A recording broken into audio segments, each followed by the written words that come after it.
पदरी मारने ते 50-60 हज़ार अस्सलाम वालेकुम। वालेकुम सलाम। की हाल ही ठीक है, खैरियत है? चाचा जी फुल गोभी ने मिल रही थी पकाना रेट पता ही गोभी ने नहीं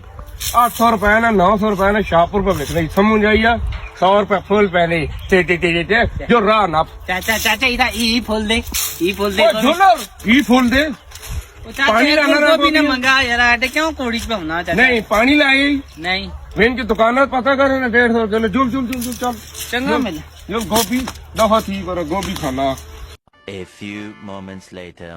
मर गया हूँ ऐसे यो कदे 100 भी करनी रहा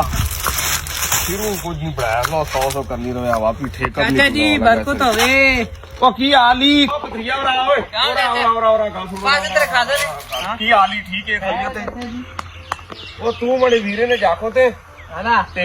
खाड़ यार ही गोभी खाड़ क्यों कड़ा ओ पकावे ना यार खाड़ ना चंगी लगनी ओ खाड़ो मां नहीं चंगी लगनी डंगरा पास हां जुल काम कर दफा सी